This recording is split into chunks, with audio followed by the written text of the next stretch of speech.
the hundreds of subscribers and the millions, and I said millions of non-subscribers. Welcome back to another episode of Retrollectors. We're doing like weekly tips and ideas that to help you guys understand what it takes to become a video game collector. The best way to collect games. Yes. For the cheapest amount to spend. Mm-hmm. What to look out for. Mm-hmm. What ideas to come across. And you know what? We're going to start off just spouting off stuff from our personal experience. Yeah. And we'll see what with comments hopefully down below. Maybe you guys can give us some of your comments and your experiences of what you guys come across. And what the best way to do it. So I guess I'll start. In a flea market environment, we found that the flea market's prices are ridiculous. So if you walk up to a flea market and you're basing your collection off of price charting or the NES collector or any other of the collectors, I would go to the shop, see the prices. If they're ridiculous for basic games, I would throw that out the window that I'm not going to get a basic game or a $5 game, $10 game for anything reasonable, and all of a sudden change my whole gameplay to a very expensive game on my list. Because more likely than others, the person might have mislabeled it, and you might be looking at a $50 game or say a $100 game, and you might be able to find it for $50. Because if his prices are high on everything, you might get lucky on the higher end games rather than the low end games. You caught him slipping. That prime example happened to me with the Cannon Spike. The guy was ridiculously priced with NES games, and I went to see my Dreamcast stuff, and he was out to lunch. I picked up a random obscure game I've never seen, and lo and behold, I got it for $60. So, that's just when you're going to the flea markets, keep an eye out. Know what you're looking for and what is a rare title in your category. Yeah, your platform. So if you're going to be jumping from game to game and going from price charting to your apps to this and that, you're jumping too much and you're spending time, and the guys are going to start noticing what you're doing and focusing on what you're doing. Yeah. So a lot of the times if you're doing that and the prices aren't listed, he's noticing that you're a collector, so he's going to try to gouge you. Of course. So if you're going to know what your games are, like Danny with the Little Samson, myself with Cannon Spike and whatever, I know that my Dreamcast games, what to look out for. He knows for his NES games to look out for. So that's, when you're out there, know what you're hunting for. Don't just start picking and spouting unless you find something, a $2 game is a $2 game. You pick it up regardless. But you want to find what your niche is. Yeah. And that's a good tip there.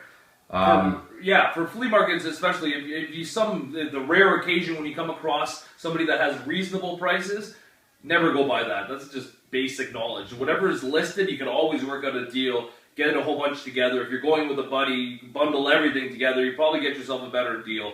And then go from there. And overall, if you're lower overall, like some games might be $2 higher, some might be $2 lower. If you're overall winning, then you're winning. But some guys are just too ridiculous. So we try to stay away from flea markets.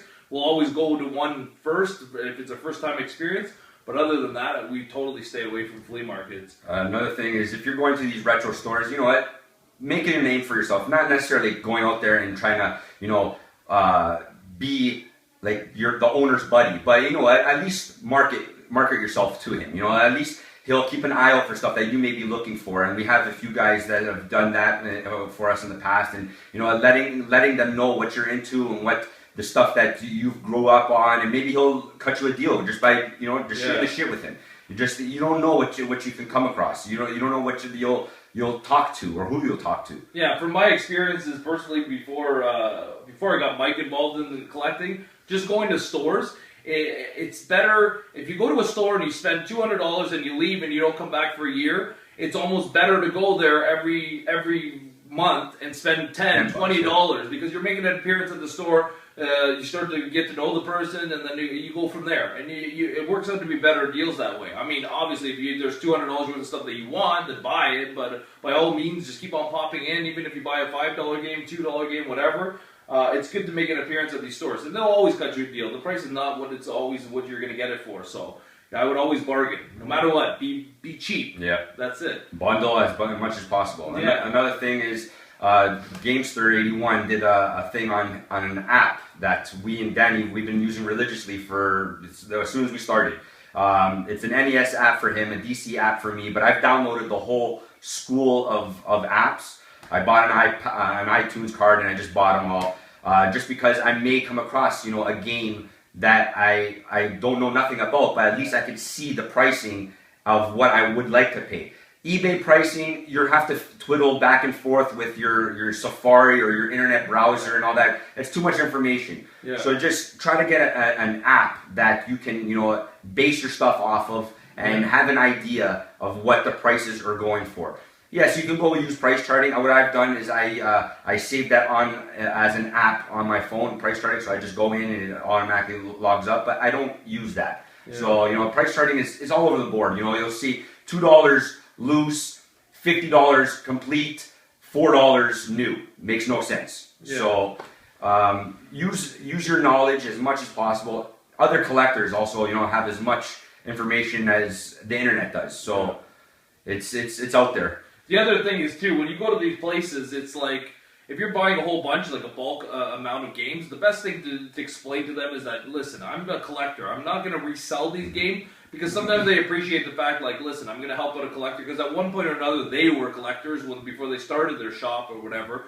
So I always make a point of saying, listen, this is for my personal collection. I'm not trying to make money off of this. Can you cut me a deal? And more times than none, they become sympathetic to the whole idea of you completing a collection. So that's my technique there. And don't be scared to lowball a $20 game. If you want it for 10, say 10. Don't say 15, because then it'll go back up to 17. Yeah. So just lowball from the beginning. The worst they can say is no. So that's my recommendation. Yeah. You don't want to insult, but you know what? You're trying to get as much of a deal as possible, right? I've gone to so many places with Danny or whatever, and I haven't picked up games because of a $20 game, and it's listed on my thing for 10. I feel like I'm slapping him in the face. Oh, can you do 10 or even less, 8? Because I don't want to walk away with a $10 game valued at $10. Yeah. I would like to go less. Yeah. Nobody wants to go down $12. That's why when you're doing that, try to bundle as much as possible. You may be losing on one game, but you're making back on the other. Like I've done in a few games. This game may be 20, this game may be 10, but if I can get it for 25, now each game is $12.50. Yeah. So it's by how you're going about doing it. When you're visiting these guys, don't be afraid. Like I said, they'll make small talk with you. They'll understand that's what you're doing. And like with us, we've done the channel, and some guys recognize us or don't, whatever, who cares, but it's pretty cool that when you're talking to people, they're interested just as much as you are, and as passionate as much as you are as possible. Another tip is retro game shows. Those are pretty much once a month. They're out there. One was in April, amazing show in April. Another one was in September, the Waterloo Game Show.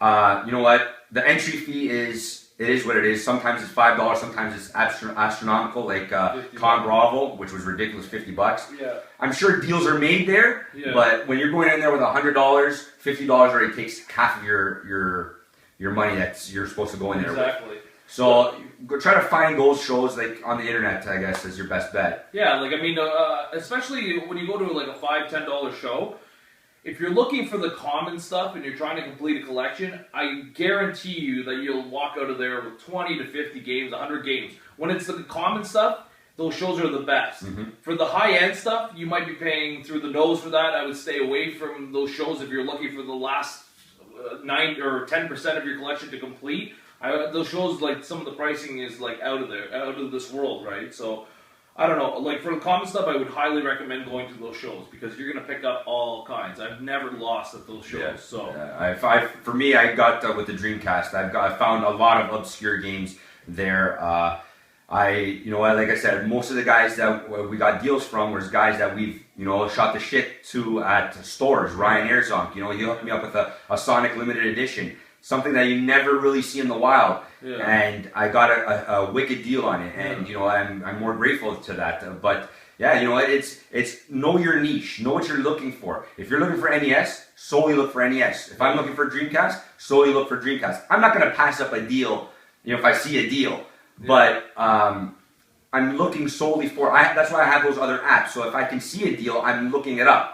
But with Dreamcast, I know the base value of a certain game. I know what to look for in a game. Yeah. If I see a Sonic Sonic Adventure, which is maybe a $15 game, I'm not going to pay $35 for it. I know that it's not a $35 game. Yeah. So know your niche. And that's the thing too. With I solely just deal with the NES collector. I don't look at price charting, and like if I have to, I will for other games. But the NES collector become very familiar of what you need and what your remaining collection that you need, because the longer you spend on your phone looking at stuff, the person that you're buying the games from is going to start to realize that you're trying to price chart or whatever. So if you already go in your head, okay, this game's $10, this game's $5, or this is a really expensive game, kind of already have an idea. The worst thing to do is kind of flip your phone a million times right in front of the person, because then he's going to be like, oh, you're comparing prices.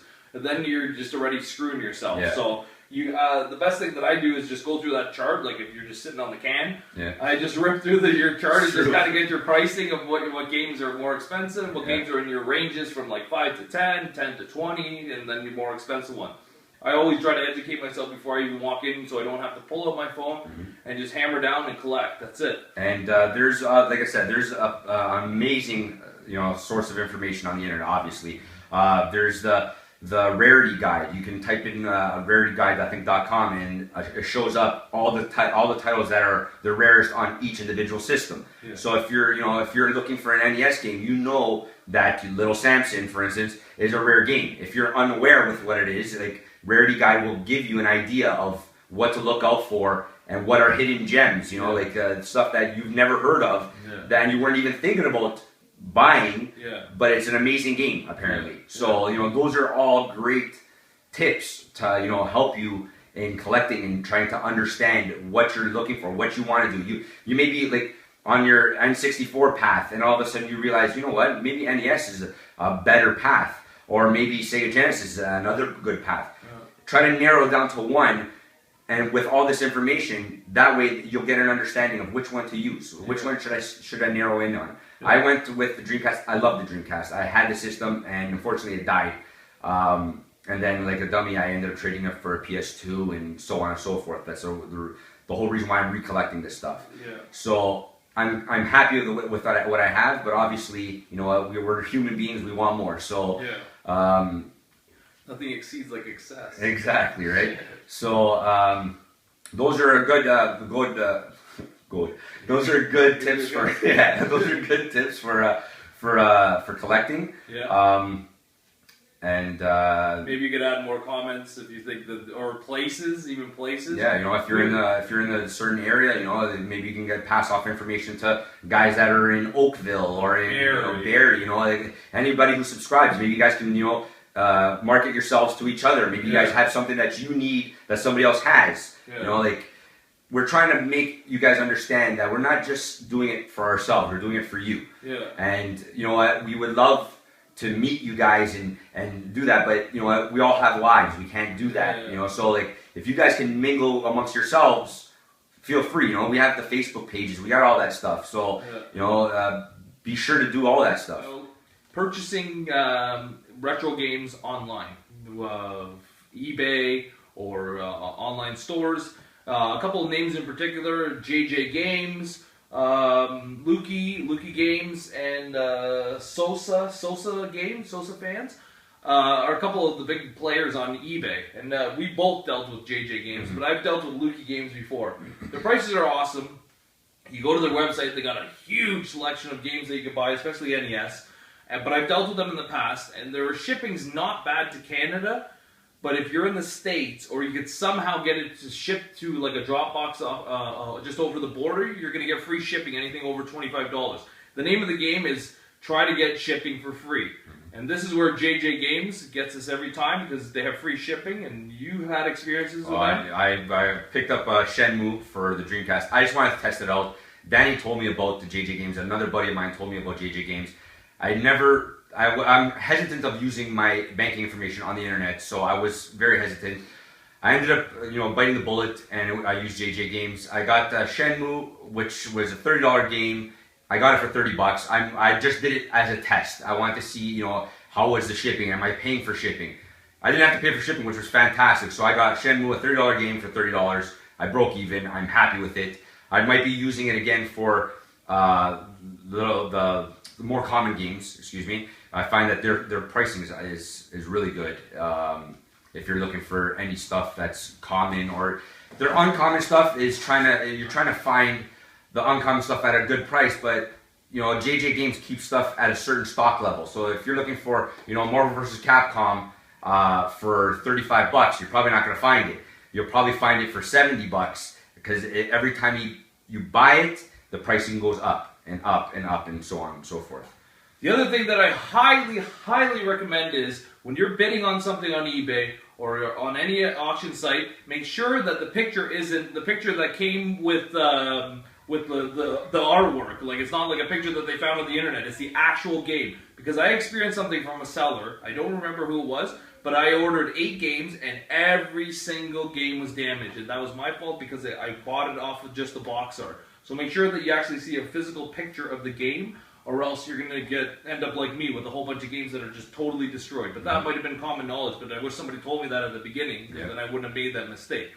So, and then the other site is Sosa Games. They're not bad. The pricing's pretty good, but you got to also take into account the fact that there's a currency exchange. If you're dealing with Canada, you're going to see that the price is a little bit more. The other thing is, once the money comes out of your PayPal, if it's like mine's directed right to my bank account, my bank charges me an additional exchange rate, which makes the game more expensive. So if you're buying games, you're trying to stay under a price, and you see $6, you're going to be paying $7, $8, $9. You know. So just keep that in mind as well. So that's probably basically it about the online stuff. Lucky Games is awesome. They're in Miami. If you ever go out there, I would stop in there for sure. And then JJ Games is, I don't forget where it is. Arlington? No, not Arlington. Is it New York or something like that? Somewhere like that. But and if you know, if like back to the eBay thing, if you're going to be buying online, and this is why I'm hesitant of it, there are so many scammers out there that, you know what, they make a living on trying to scam you. You know, they'll you know, give you the NES cartridge with a reprinted label and say, you know what, it's 100% authentic. Yeah. Know what you're looking for. Know your like I said, your genre. Know what each game is supposed to look like. Yeah. You know, if there's supposed to be a certain tab or a certain decal on the label, make sure it's there, because these guys, like I said, they reprint stuff and, you know, say they'll blame all the picture quality. You know what? Be hesitant. Always stay on the guys that have, you know, high feedback too. Yeah. You know, you can actually talk back and forth. They'll send you more pictures if you're unsure about picking something up.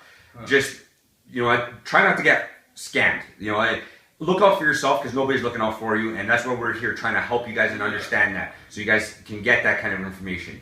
You guys have to understand that the retro gaming community now, and retro gaming itself, has gotten so big that, you know, everybody's looking out to make a dollar. So try not to put yourself out there and be a weak person and try to get scammed. That's the thing, especially on the more expensive games. If it's too good to be true, it probably is. Yeah. I stay away from that. If I'm buying anything that's over $50, it won't be online. I can assure you of that. I'm trying to knock out all the games that are under $30. Just knock out a whole bunch of games. Roll the dice, take a chance. If it's legit and it's good, at least you would only be out like $30 at the most. At the most. Yeah. So don't buy any of the expensive games online. You're taking a big chance unless you're fully educated about what to look out for inside the card, the chipset, everything. Mm-hmm. Other than that, that's the only advice that we could give you for online. Those are probably the two or three big players online, and they're probably the best prices. When you're trying to save money, if you can find free shipping, that's the way to go. Yeah, especially in Canada, because when they cross the border, you're getting dinged like crazy. Or search within Canada. That's another option. You can search within Canada, find people that are near you, and typically the pricing for shipping is cheaper in Canada if you're shipping within Canada, and plus you get your games quicker, because it always takes long going across customs. We also forgot to one big thing for your local newspaper, your local ads, Kijiji for us. Yeah. We have a Craigslist too, but I don't like using it. Yeah. And if you're in the States, Craigslist, those things, people post on there, and they, you know what, they want to get rid of their stuff. Their pricing sometimes is a little bit high, but sometimes you can, you know, talk back and forth with email, where eBay is a little more cumbersome. With Kijiji, I find that I've gotten a lot of deals off of them, and I've appreciated every deal I got, because I've walked away with something I wanted to pay, not what they wanted to pay. Yeah. So I'm happy with Kijiji, and Danny's gotten a few stuff off of Kijiji as well. It's not bad. You could always bargain with them too, right? Yeah. It's like a flea market, but you know what, personal. Yeah, more personal. That's about it. Yeah, that's for the online. Completion. I'm at 68% of 68%. Sorry, 68 games. I wish it I was was 68%. going to say, I was like, what's going on? Danny was sweating there. I know. 68 games for the Dreamcast. I have 27% of the collection, completion of North American titles. I'll complete disc, manual, and back of the game. I don't collect anything other than that. If it's missing 1, 2, or obviously 3, I don't even bother buying it. So I'm at 68 games right now. And what's Danny at right now? My total for what I think is a legitimate total of games for the NES is 687. That's not including certain titles, the PAL versions and stuff like that. So 687. What I need to complete is 271 games I have left to complete the collection, which puts me at 61%. So for me to complete, need to buy 271 more games. And some of them are high titles, high price titles. Some of them are low price titles, but I'm giving her. So the only difference is when Mike gets 10 games, his percentage goes up. When I get 10 games, it goes up like 2%. 1%. So it's brutal. Yeah. But that's basically what our numbers are at. That's how I jumped up. I was at 11%. I picked up 3 or 4 games. I went up to 18%. I know, that's a problem, right? It takes me a while. So it's it's something that we're going back and forth for. I've been finding more stuff for the Dreamcast than Danny is, because obviously he has more games to go against. Yeah.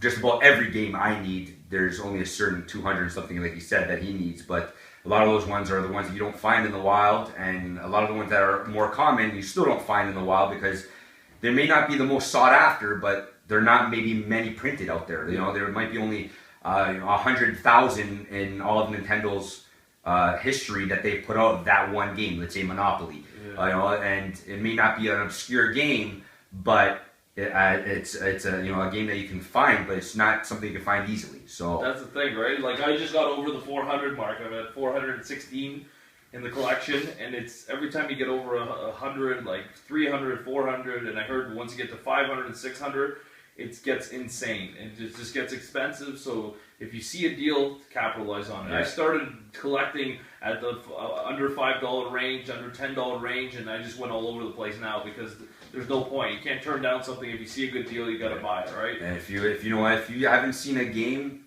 in the wild, and it's a little bit pricey, and you may be losing on what your price charting is or whatever, but if you haven't seen it in the wild, odds are you're probably not going to see it again. So you may have to bite the bullet on that. Yeah. I've found that, like I said, Sonic Adventure, I've never seen in the wild, limited edition, never seen in the wild. It was more than I wanted to spend. Obviously, everybody wants a $10 game, for an uncommon game. But I paid $75, and I'm happy with that, because I know what the game goes for, and I know I had to bite the bullet, because I probably will never see that game again. And if I didn't buy it, somebody else would have. That's the thing, right? You got to go above what you would pay. Like, yeah, sometimes. I religiously look at the NES collector. Yeah. Religiously.